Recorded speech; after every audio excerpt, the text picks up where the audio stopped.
نحمده ونصلي على رسوله الكريم أما بعد فأعوذ بالله من الشيطان الرجيم بسم الله الرحمن الرحيم قل إن كانت لكم الدار الآخرة عند الله خالصة من دون الناس فتمنوا الموت إن كنتم صادقين آمنت بالله صدق الله العظيم۔ انتہائی قابل احترام سامعین ذی وقار، آپ حضرات کی خدمت میں سورۃ البقرہ کی آیت نمبر 94 تلاوت کی ہے، اور آج کے سبق میں ہم آیت نمبر 94 اور 95 دونوں پر درس دیں گے، چونکہ یہ دونوں آیات ایک ہی موضوع کے ساتھ متعلق ہیں، اس وجہ سے ہم دونوں آیات پر ایک ہی درس میں گفتگو کریں گے۔ سب سے پہلے اس آیت کا ترجمہ آپ حضرات سماعت کر لیں تاکہ بات کو سمجھنا آسان ہو جائے۔ قل فرما دیجئے میرے پیغمبر، ان کانت لکم الدار الآخرۃ عند اللہ، اگر ہے تمہارے لیے آخرت کا گھر اللہ کے پاس، خالصتم من دون الناس، خاص تمہارے لیے، خاص طور پر تمہارے لیے سوائے دوسرے لوگوں کے، فتمنوا الموت، پس تم آرزو کرو موت کی، ان کنتم صادقین، اگر تم اس دعویٰ میں سچے ہو کہ آخرت کا گھر صرف تمہارے لیے ہے۔ وَلَن يَتَمَنَّوْهُ أَبَدًا، اللہ فرماتے ہیں وہ ہرگز اس کی آرزو نہ کریں گے، بِمَا قَدَّمَتْ أَيْدِيهِمْ، بسبب اس کے کہ جو کچھ ان کے ہاتھوں نے آگے بھیج رکھا ہے، یعنی ان کے جو اعمال ہیں اس وجہ سے وہ موت کی تمنا نہیں کرتے۔ واللہ علیم بالظالمین، اور اللہ جاننے والا ہے ظالموں کو۔ یہ دونوں آیات کا میں نے ترجمہ آپ کے گوش گزار کر دیا ہے، اور جو یہودیوں کے بڑے بڑے رہنما تھے، بڑے بڑے پوپ تھے، بڑے بڑے سربراہ تھے، جنہوں نے اپنے اوپر ایک دین کا لبادہ اوڑھ رکھا تھا، اور وہ سمجھتے تھے کہ ہم پارسا ہیں، ہم بڑے ہیں، ہماری عبادات ہیں، لہذا ہمارا یہ دعویٰ ہے کہ ہم ہی جنت میں جائیں گے، اور ہمارے ساتھ جو جو منسلک ہوتا جائے گا، ہمارے ساتھ جو جو جڑتا جائے گا، ہمارے ہاتھ پر جو جو بیعت کرتا جائے گا، ہمیں جو اپنا پیشوا سمجھتا جائے گا، وہ بھی ہماری وجہ سے جنت میں جائے گا۔ یعنی وہ یوں سمجھیں کہ وہ جنت کے حصول کے دعوے دار تھے، یعنی جنت ہمارے لیے ہے اور ہم ہی جنت کے حقدار ہیں۔ اس کو قرآن نے اسی سورۃ البقرہ کی آیت نمبر 111 میں بڑے واضح الفاظ میں بیان کیا ہے۔ فرمایا وَقَالُوا لَن يَدْخُلَ الْجَنَّةَ إِلَّا مَنْ كَانَ هُودًا أَوْ نَصَارَىٰ، وہ کہنے لگے کہ ہرگز جنت میں کوئی داخل نہ ہوگا مگر وہی جو یہودی ہے یا عیسائی ہے۔ تِلْکَ أَمَانِيُّهُمْ، میرے پیغمبر یہ ان کی آرزوئیں ہیں، ان کے خیال ہیں، اپنا گھڑنتو نظریہ ہے۔ فرمائیے کہ ہاتھو برہانکم ان کنتم صادقین، ذرا اس دعوے پر دلیل پیش کرو جو تم نے دعویٰ بنا کے رکھا ہے کہ ہم ہی جنت میں جائیں گے اور ہمارے علاوہ کوئی جنت میں نہیں جائے گا۔ اس سے پہلے آپ آیت نمبر 80 میں تفصیلاً سماعت کر چکے ہیں۔ وَقَالُوا لَن تَمَسَّنَا النَّارُ إِلَّا أَيَّامًا مَّعْدُودًا، وہ کہنے لگے کہ ہمیں جہنم کی آگ مس نہیں کرے گی مگر گنتی کے چند دن ہوں گے جو ہمارے آباء و اجداد نے بچڑے کی عبادت کی تھی، اسی وجہ سے ہمیں چند دنوں کے لیے جہنم کی آگ میں ڈالا جائے گا، اس کے بعد بس جنت ہے ہی ساڑھے واسطے۔ اس کے علاوہ اور کوئی جنت میں نہیں جائے گا۔ جس طریقے سے آج جو ہمارے مسلمانوں کے ہاں ایک پیری مریدی کا سسٹم چل پڑا ہے، بڑے بڑے گدی نشین بیٹھے ہیں اور جو بظاہر اپنے آپ کو پیر تصور کرتے ہیں اور لوگوں کو یہ میسج دیتے ہیں کہ ہم بڑے نیک ہیں، ہم بڑے پارسا ہیں، ہمارا تعلق اللہ تعالیٰ کے ساتھ بڑا جڑا ہوا ہے، ہماری عبادات ہیں، میں روزانہ اتنے نوافل پڑھتا ہوں، میں اتنی روزانہ تسبیحات کرتا ہوں، میں فلاں وقت اٹھ جاتا ہوں، اللہ کی عبادت میں لگ جاتا ہوں، اللہ کے ساتھ میری ڈائریکٹ باتیں ہیں،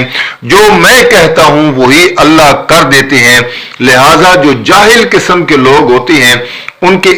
اس دعوے کے ساتھ جب جڑتی ہیں تو وہ یہی سمجھتے ہیں کہ چونکہ یہ اللہ والا ہے، چونکہ یہ پہنچا ہوا ہے، چونکہ یہ بڑا نورانی چہرے والا ہے، چونکہ یہ بڑا شف کرنے والا ہے، لہذا اسی کے ساتھ جڑ جاؤ تاکہ ہمارا بیڑا بھی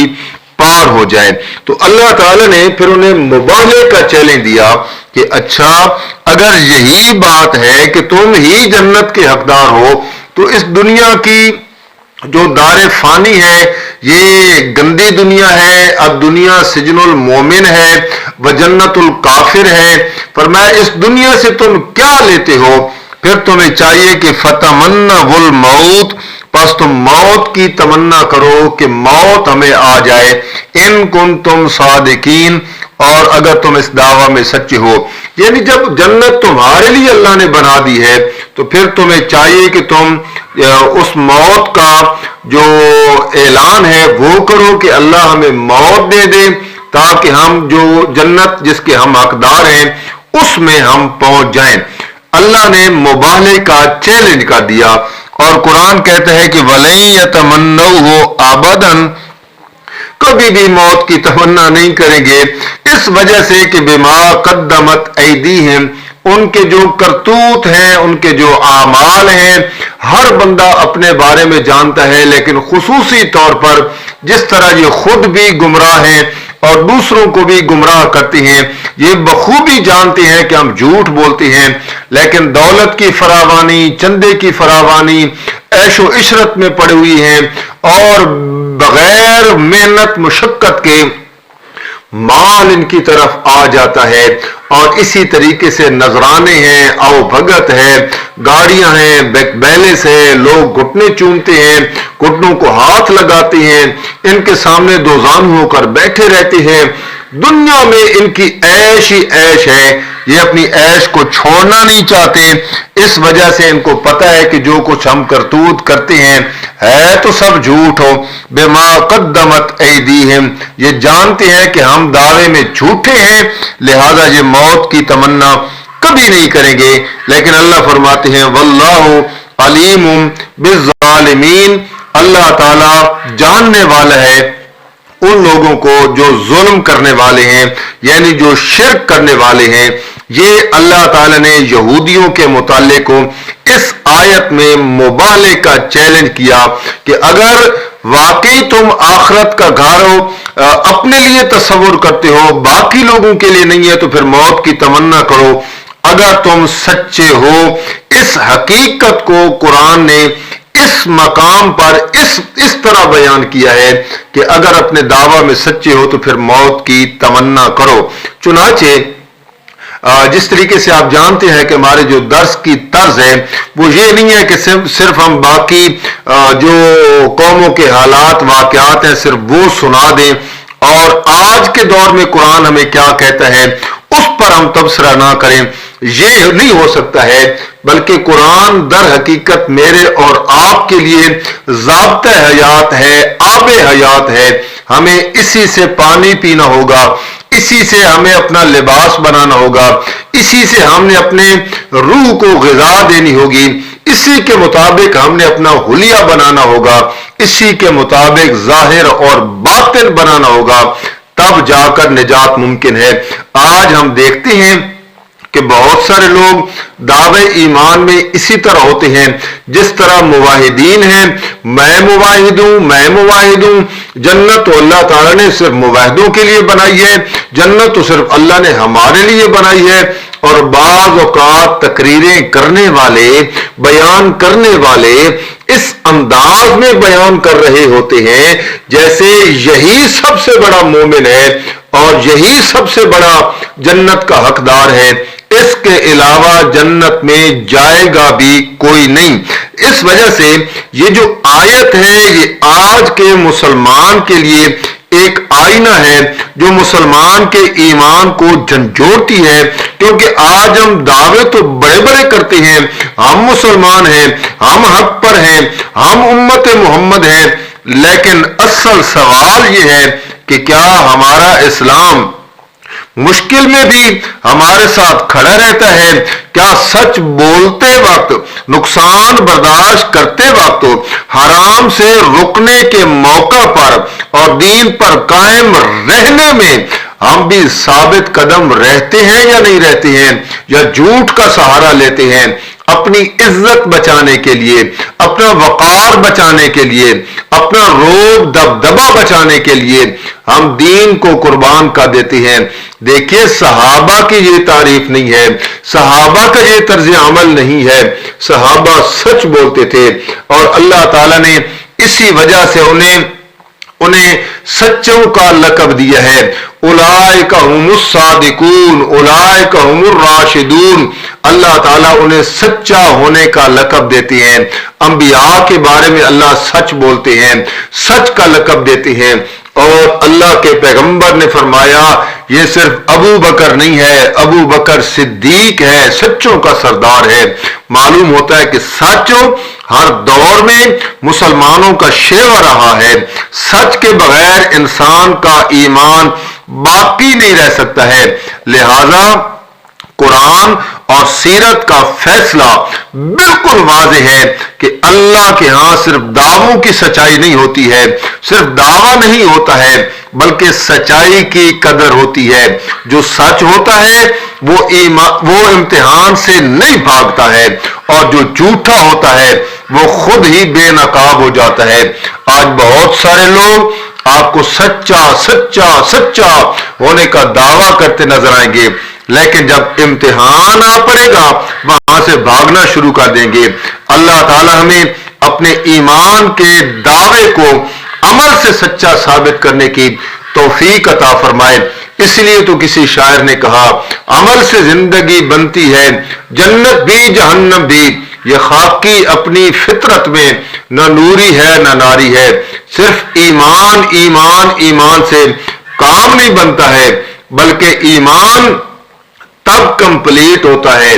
تب مکمل ہوتا ہے جب بندہ سچ کا ساتھ دے۔ اور اللہ کے پیغمبر نے اسی لیے فرمایا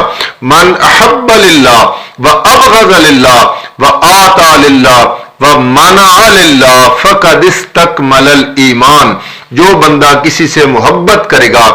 اللہ کی رضا کے لیے، نہ کہ رشتہ داری کے لیے، نہ کہ بھائی چارے کے لیے، نہ کہ الیک سلیک کی وجہ سے، احب للہ اللہ کے لیے محبت کرے گا کہ یہ بندہ سچا ہے، داعی بھی سچا ہے، عمل میں بھی سچا ہے۔ فرمایا اس بندے نے ایمان کی پہلی سیڑھی عبور کر لی ہے۔ وَأَبْغَضَ لِلَّهِ، کسی سے نفرت کرتا ہے، ذاتی دشمنی نہیں ہوتی ہے، اس میں دین کو مقدم رکھتا ہے، دین کو سامنے رکھتا ہے۔ چونکہ یہ بندہ دین کے دعویٰ میں اپنی جگہ پر ہے لیکن عمل اس کا ٹھیک نہیں ہے اس دعوے کے مطابق، لہذا اس سے خلاصی ہے، تعلق توڑ دیتا ہے۔ فرمایا وَأَبْغَضَ لِلَّهِ، کسی کو دیتا ہے تو اللہ کی رضا کے لیے، کسی سے ہاتھ کھینچ لیتا ہے تو اللہ کی رضا کے لیے۔ فرمایا فَقَدِ اسْتَكْمَلَ الْإِيمَانَ، اس بندے نے ایمان مکمل کر لیا ہے۔ لہذا اپنے ایمان کا تقاضا بھی یہی ہے کہ کسی سے محبت کریں اس کے اللہ کے لیے، یعنی یہ سچا ہے اس وجہ سے محبت کرتا ہوں۔ نفرت کرنی ہے تو اس وجہ سے نفرت کرنی ہے کہ یہ دعوے میں جھوٹا ہے لہذا میں نفرت کرتا ہوں۔ اللہ سے دعا ہے اللہ عمل کی توفیق عطا فرمائے۔ وما علینا الا البلاغ۔